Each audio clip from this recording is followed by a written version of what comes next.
Jesus, a igreja está se preparando para subir. Meus queridos, nós estamos no período de chuva, né? E nós temos alguns irmãos que não conseguiram se deslocar para o templo. Também temos culto nas congregações, mas com certeza quem veio vai se alimentar da palavra do Senhor. Hoje, segunda noite do estudo bíblico, e nós estamos alegres e felizes pelos irmãos que já chegaram. Talvez alguns ainda irão chegar, mas nós temos um horário e vamos nesse momento se colocar em pé. E eu já quero fazer a menção aqui do pastor Celso Babão. Pastor Celso, que já ministrou ontem, vai ministrar hoje, permitindo o Senhor amanhã também estará ministrando a palavra do Senhor. E com certeza estaremos programando outros dias, né, mais para frente, para sempre estarmos estudando a Bíblia, a palavra do Senhor, né? Erreis porque não conheceis. Então nós precisamos conhecer. Então nós estamos felizes, alegres, sinta-se bem. Os irmãos estão felizes com a presença do pastor Celso? Deus abençoe. O pastor já vai passar para ele e ele estará todo o tempo para ministrar a palavra do Senhor. No final ali, depois quando nós vamos abrir as perguntas ainda, nós temos um espaço para pergunta. Se você desejar fazer a pergunta por escrito, lá atrás na tesouraria, a irmã Diomara está lá, você pode fazer a pergunta e colocar na salva. A salva vai vir aqui e o pastor Celso, se não conseguir pegar todas as perguntas, mas algumas ele vai responder. Então, se você tem alguma dúvida, se você quer escrever, perguntar por escrito, pode fazer isso.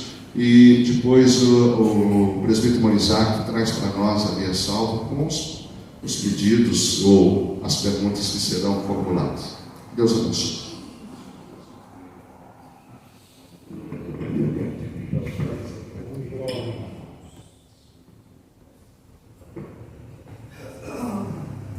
Pai do Senhor, meus irmãos. Amém. Pode sentar, obrigado. Quem esteve ontem aqui, mas não está aqui agora, dá o sinal de mão para saber. Várias pessoas, né? Caiu na minha matilha, todos eles, né? Que coisa, gente. É um seminário, a gente pode brincar assim com vocês, tá? Eu estou me sentindo muito à vontade aqui. Não está aqui agora. Por isso. Lemos ontem qual texto? Quem está lembrado? Apocalipse 1:19. 1:19. Vamos lá de novo então. Vamos novamente lá.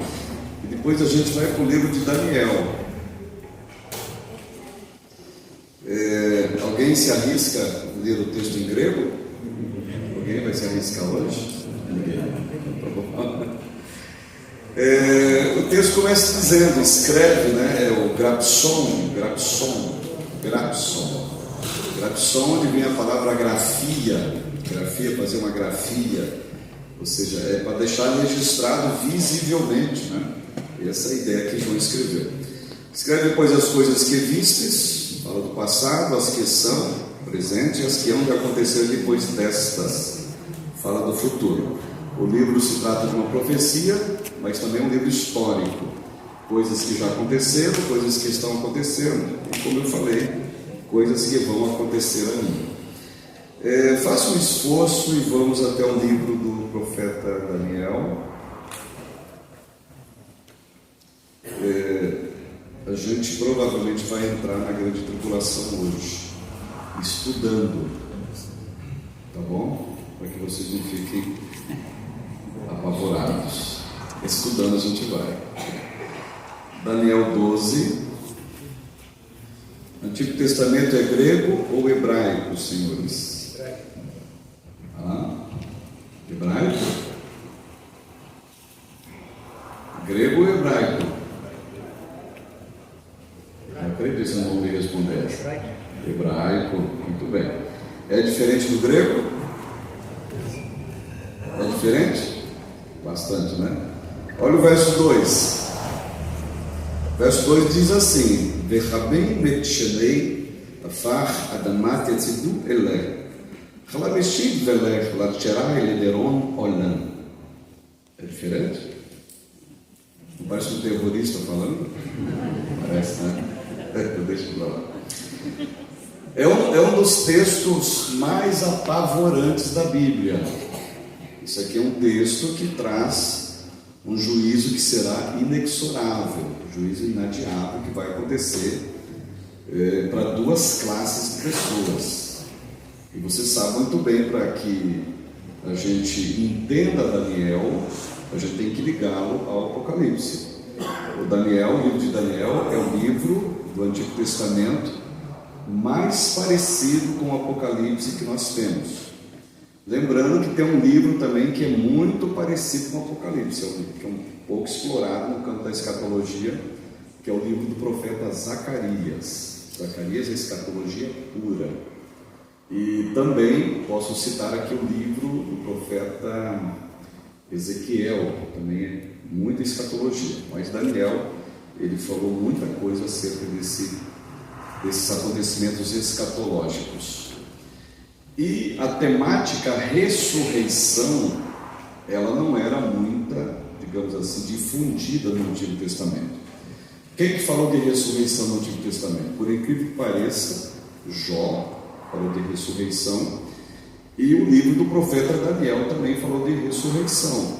Mas na mentalização e na cultura judaica, ele como um profeta judeu do Antigo Testamento, eu penso, como será que não ficou a mente dele quando Deus o usa, ou inspira a escrever o versículo 2, que é, no certo sentido, apavorante. Em que momento? Muitos dos que dormem no pó da terra. Agora, é bom lembrar para vocês, a pessoa que morre, a pessoa que falece, que sai dessa vida, ela não dorme. Isso aqui é um eufemismo. Eufemismo. O que é o eufemismo? É uma forma de linguagem que você usa para atenuar uma situação, tá certo? Os que dormem em Cristo ressuscitarão primeiro. O que é isso? Os que morreram em Cristo. Porque a pessoa que morre, a pessoa que perde a sua vida, ela não dorme. O que vai dormir é a matéria, é o corpo. Mas o espírito e a alma da pessoa é plenamente consciente de onde ele está. Caso você tenha dúvida disso, você pega Lucas capítulo 16. Lucas 16, que é uma figura parabólica, mas ali é uma história real. É real por quê? Das 36 parábolas citadas por Jesus, das 36, ele sempre usou, digamos assim, situações abstratas. Mas Lucas 16, ele dá o nome de um personagem da parábola. E tem uma regra na linguagem parabólica que você não dá nome para a pessoa ou a situação, digamos assim, que designa o acontecimento. Em Lucas 16, você vê Jesus falando de Lázaro e o rico. E o rico não foi para o inferno porque ele é rico. E o pobre, o Lázaro, não foi para o céu porque ele era pobre. Não. Mas a Bíblia diz que o rico vivia de maneira arregalada. Ele vivia de maneira esplêndida. O que é esse ponto? Viver de maneira arregalada e de maneira esplêndida.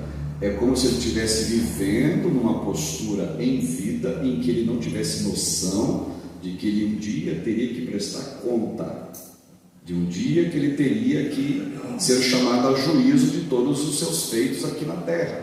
Então o rico vivia de maneira como se Deus não existisse e se não tivesse uma vida além, porque a riqueza de um homem não o leva para o inferno e nem a pobreza de um homem não o leva para o céu.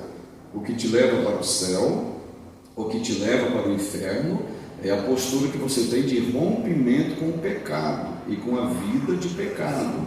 Quando eu digo vida de pecado, não é você deixar a condição de pecador que você é você simplesmente não deixar a condição de pecador consciente que nós somos. Porque quando o pecado se torna consciente em nós, e se nós o praticamos, nós não somos mais pecadores, nós somos iníquos. O que é iníquo? A pessoa que comete pecado em caráter consciente. E a Bíblia diz que o iníquo, ele não herdará o reino dos céus. Aí o texto diz assim: muitos dos que dormem no pó da terra, ou seja, as pessoas que morreram, olha o que o texto diz: ressuscitarão. Ressuscitarão. Então a Bíblia não está dizendo que todos que dormem no pó da terra ressuscitarão. A Bíblia está dizendo que muitos ressuscitarão. Por que a Bíblia não está dizendo que todos? Porque aqui haverá, nesse texto, duas condições de ressuscitados. Duas condições. Primeira condição: uns ressuscitam para a vida eterna. Segunda condição: outros ressuscitam para a vergonha e horror. Aí o texto hebraico: horror, olam. Olam. O que é olam? Eterno. Ou seja, eterno, ou seja, não tem começo e não tem fim. O juízo, ele é cíclico. Ele é cíclico. Não tem começo, não tem fim. A vida, ela é linear. Ela tem começo e tem fim. Eu vou te dar um exemplo aqui. Não se assuste, porque vai ser um assunto um tanto quanto mórbido. Todo dia 23 de agosto, as pessoas chegam para mim e dizem: Celso, meus parabéns, Deus está te dando mais um ano de vida. Eu, num tom de brincadeira, eu digo: eu discordo de você, eu morri mais um ano. Eu estou morrendo há 51 anos. Ou seja, a cada dia que passa, eu estou mais perto da minha saída desse planeta. Então, eu não sei se você está morrendo a 50, 60, 70, 10 a 20. Eu sei de uma coisa: Deus, ele mora na eternidade. Lá não tem começo, não tem fim. Lá não conta tempo. Deus, quando criou o homem, o que Deus fez? Ele criou o tempo. Aí Deus pega o homem e coloca ele dentro do tempo. Esse tempo que tem começo e tem fim. E esse tempo que Deus me colocou, e colocou você, e colocou toda a humanidade, é o tempo que você tem, mediante a forma com que você procedeu no tempo, que determinará onde você estará na eternidade. Então, quando a Bíblia diz: há tempo para todas as coisas, é mais sério do que você pensa e mais sério do que você imagina. Porque toda a humanidade, ela está com o seu tempo contado. A Bíblia diz que Deus contou os nossos dias. E esse tempo nosso, diz o texto bíblico, é 70, é 80, é 90, que seja, é 100. O que passa disso é reumatismo, é glaucoma, é acordar 10 vezes por noite para fazer xixi, é dor nas costas, é bico de papagaio, é dormir cedo e acordar mais cedo ainda, porque o nosso tempo, ele está sendo resumido. Agora é interessante que você pega a eternidade e pega o teu tempo não é absolutamente nada.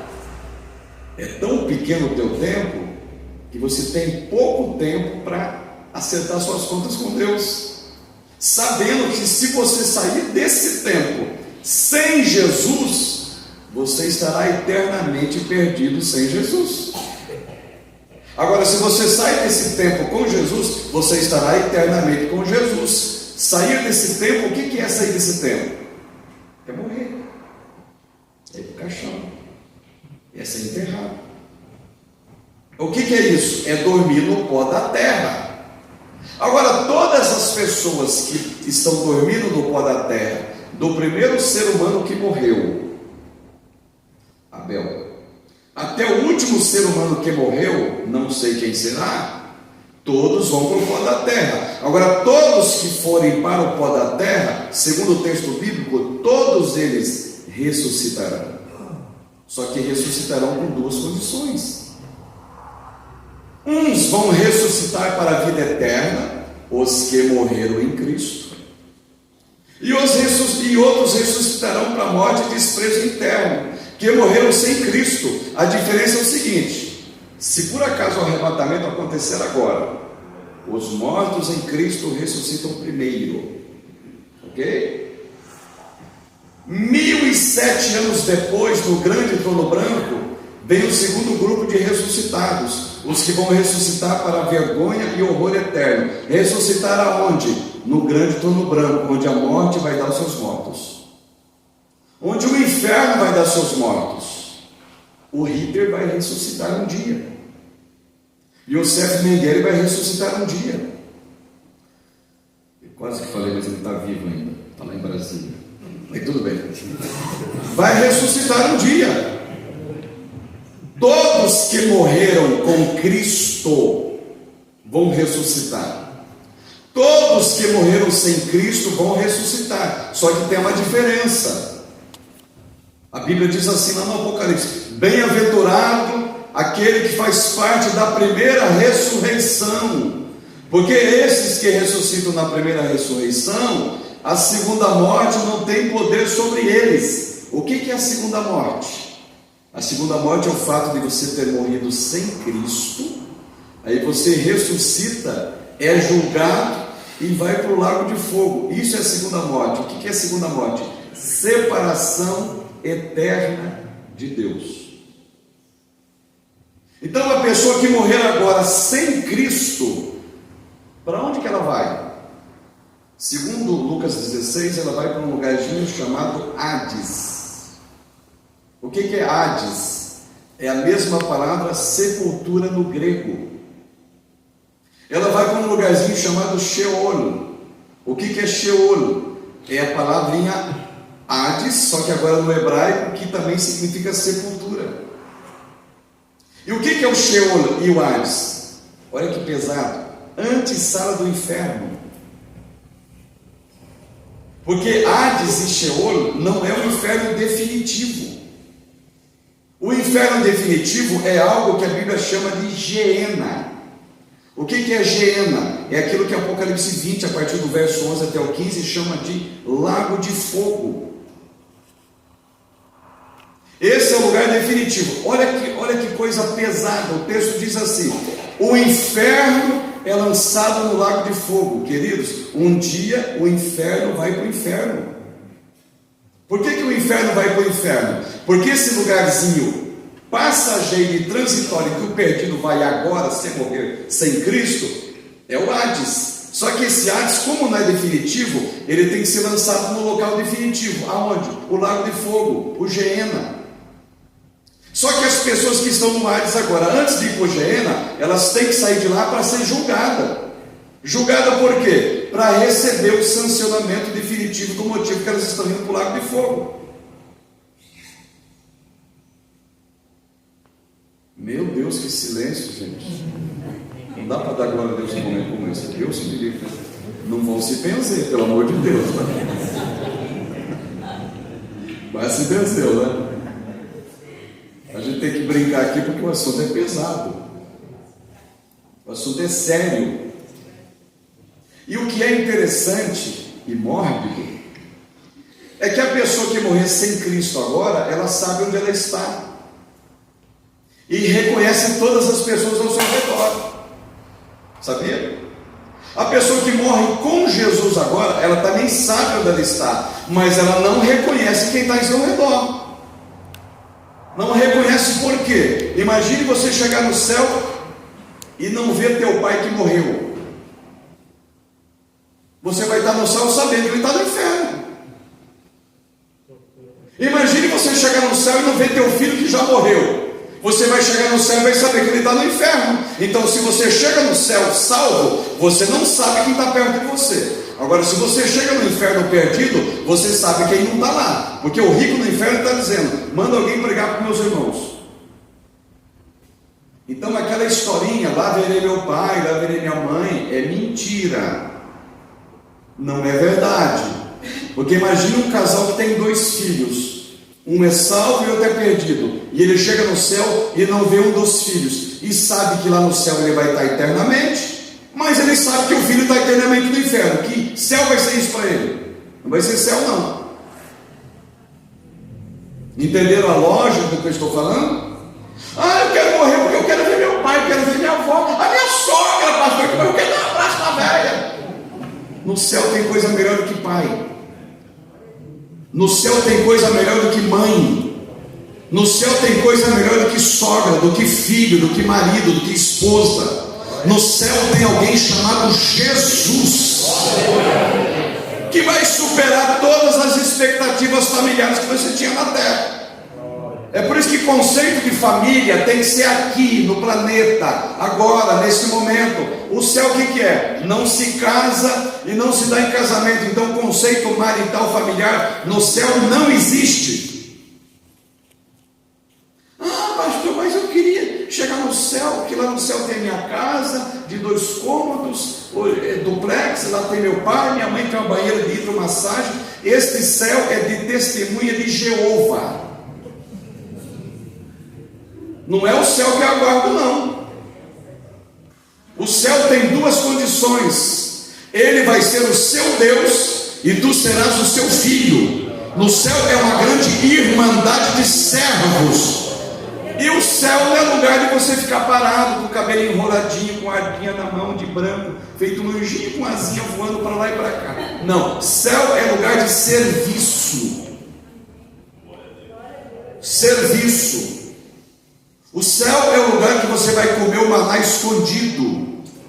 O que é o maná escondido? O maná escondido era o único maná que no Antigo Testamento, no deserto, não apodrecia, porque ele estava dentro de um pote de ouro, num local chamado Arona Kodesh, Arca da Aliança, e não se apodrecia, porque esse maná simbolizava a sustentação de Deus e os segredos de Deus. Desse maná ninguém comia, mas quando você chegar no céu, tu vai comer esse maná. Por quê? Porque Deus vai te contar todos os segredos dele. Imagine Deus te contar como é que ele fez os planetas.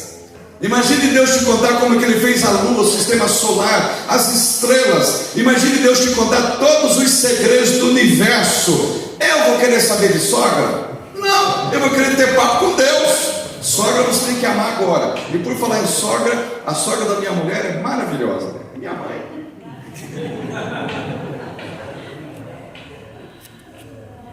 Eu tenho que brincar com vocês para falar de coisa séria. A um homem está ordenado o quê? A um homem está ordenado o quê? Morrer. E o que vem depois dessa morte dele? E o homem está ordenado a morrer quantas vezes, gente? Quantas vezes? Uma só vez. A reencarnação espírita é mentirosa, satânica e diabólica.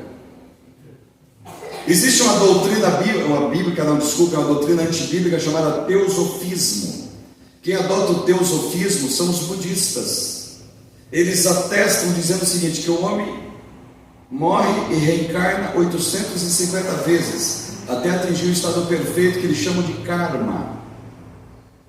Mas a Bíblia diz que o homem está ordenado a morrer uma só vez. Ou seja, se você morrer, queridão, você sai desse planeta definido. Para onde tu vai? Pastor, mas depois da morte não tem uma segunda chance? Porque quando eu era criança, pastor, eu escutei que tem um lugarzinho chamado purgatório. Que quando você chega no purgatório, a tua alma vai purgar. E você não é bom para ir para o céu e não é ruim para ir para o inferno. Então tu vai ficar no lugar intermediário, que é o tal do purgatório. Isso é balela, isso é mentira.